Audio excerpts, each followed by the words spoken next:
Welcome back to Wave Dalker, State of the Orioles address, September 30th, the Monday before the Wild Card Series with the Kansas City Royals. Yeah, I'm nervous. Orioles won the two previous meetings earlier in April. But also the Royals eliminated the 2014 Baltimore Orioles in the ALCS, and that was terrible. So, got some unfinished business here, even though nobody in this organization is the same. Nobody. Absolutely nobody. Not the ownership, not the general manager, not the anything. Nothing of this organization is the same as it was 10 years ago, but still, it still lingers, and I'm still mad about it. But yeah, all three games in Camden Yards, Tuesday, Wednesday, Thursday, 4 o'clock, 4:30, whatever, 4:38 on Wednesday, I think it is. But yeah, I'm excited. I'm nervous. Corbin Burns versus Cole Roggins, game one. The Royal starters are going to be Lugo and Waka. But Brandon Hyde has not announced who the game two starter will be, and I imagine it will be based on the game one result. So my personal belief is that it should be Burns, and if we win game one, it should be Dean in game two. Just for the sake of preserving Eflin for potential game three. I don't want that to be a game three. I want this to be quick and easy, get us to the S, and then we can beat the Yankees, and then we can beat whoever the hell's in the ALCS, and then we can win the World Series. But I love Dean Kramer. He is my absolute favorite Oriole. I've expressed that a million times on this channel and on this, Orioles talk. I showed a jersey last video, whatever. Game three, winner, go home. Unfamiliar territory for a guy as inexperienced as Dean Kramer in the playoffs. Young pitcher. Had a rough outing last year against the Rangers in game three of the ALDS. Obviously, that is all present. That is all known. Eflin has more playoff experience. I like what he brings to the table for a winner, go home scenario. So, win game one, Burns, Dean in game two. And if we, God forbid we lose that, Eflin in game three gives us a better chance. Eflin, Waka, I like that matchup. But if we lose game one, God forbid, you go Eflin game two, and then Kramer in game three. It's tricky, playoffs. It's tight. You got to make calls on your feet. You got to be antsy. You got to be ready to make that call. So, yeah, that's my personal belief of what will occur in the Wild Card Series pitching-wise. But hitting-wise, we got our guys back. It's been great. Since the return of Ramon Arias and Jordan Westberg, we are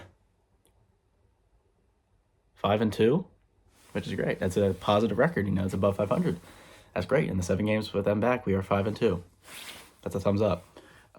It's just been huge for, I think, both the morale of the team and just definitely the hitting philosophy. Westberg, I think, is probably our best situational hitter. He just is able to go bat the ball in any situation. He's a good clutch guy. Arias has been heating up as of late, and, his fielding is generally positive as opposed to, young Holiday. So, yeah, getting them back was huge. Getting Jacob Webb and Danny Coulomb back, also huge. And, yeah, playoff roster is going to get slashed. So it's going to be tighter. I'm curious to see if Jackson Holiday / Emmanuel Rivera / Albert Suarez make the playoff roster. I'd be curious to see if Hyde decides to go with Suarez as a bullpen piece or, just leaves him off entirely. But that's, whatever. I love Albert Suarez. I'm very thankful for what he did for this team this season, but we'll see about the playoff roster for him. But, yeah, it's a blank slate offensively and pitching-wise. I think our pitching has been the best part of our team top to bottom all year. I think it's been the most consistent part because, Burns, healthy all year, spearheading that rotation, keeping it consistent, just because the hitting has gone through a lot of slumps, a lot of ebb and flow.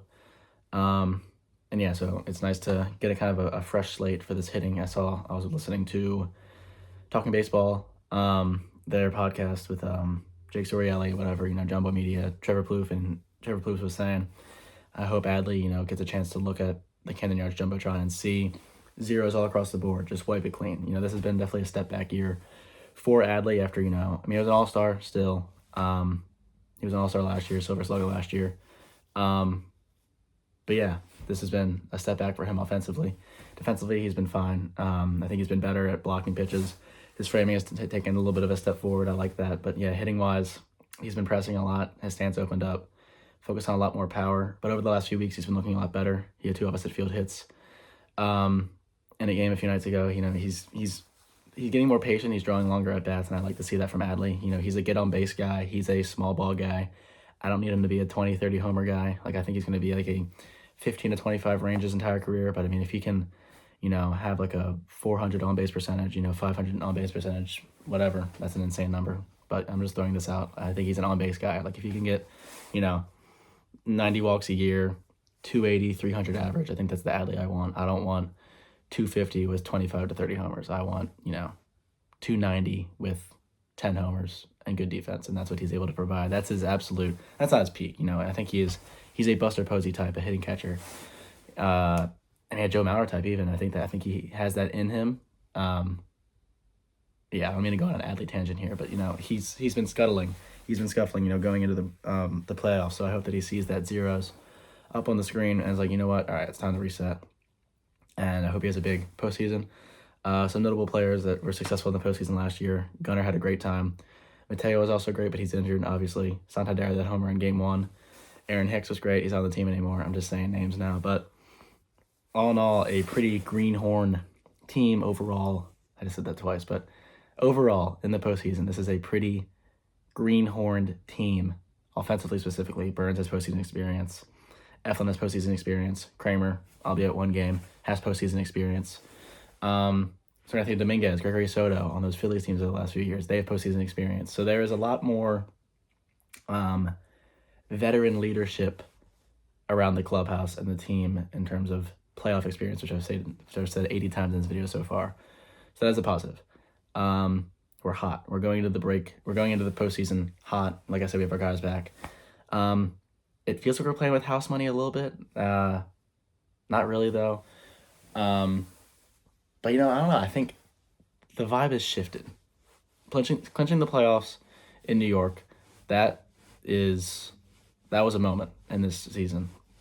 And obviously, it's like the biggest moment of the year, clinching the playoffs. But that was, winning that game in New York, getting all of our guys back, and just having that energy around the clubhouse is huge. And it's great to go into the postseason. Sweeping Minnesota, 91 wins, great. Back-to-back years with 90-plus wins, fantastic. The juju feels to be coming back, and I'm excited. I'm also incredibly, incredibly nervous, but I'm excited. So, yeah, Game 1 tomorrow, 4 o'clock, Burns and Ragans. Should be a great game. Hope it's a great series. Bobby Witt versus Gunnar Henderson. We got to Ragans earlier in the year. 9 hits, 7 earned runs, and 1 2/3 innings pitched.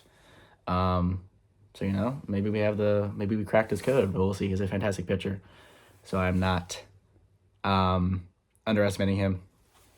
Hope to see Rivera or Slater in the lineup for these games as they hit lefties really, really well. But yeah, Bobby Witt Jr., this is his first time in the postseason. I'm excited to see what he looks like. Hopefully he looks terrible against us, but he's a great player, great guy. This should be a good series. Postseason baseball in Baltimore, can't beat it. Those orange towels whirling around. It's going to be a good time. I'm excited. Like I said, I'm also very nervous. Go Orioles, as always. Let's win the World Series. I'll probably do one of these after every series, so hopefully I do 4. Hopefully I do 4 of these State of the Orioles addresses. But, yeah. Yeah, that's all I gotta say. Maybe I'll do one for every game. I don't know. It's postseason baseball. Go O's. Yeah. Peace out.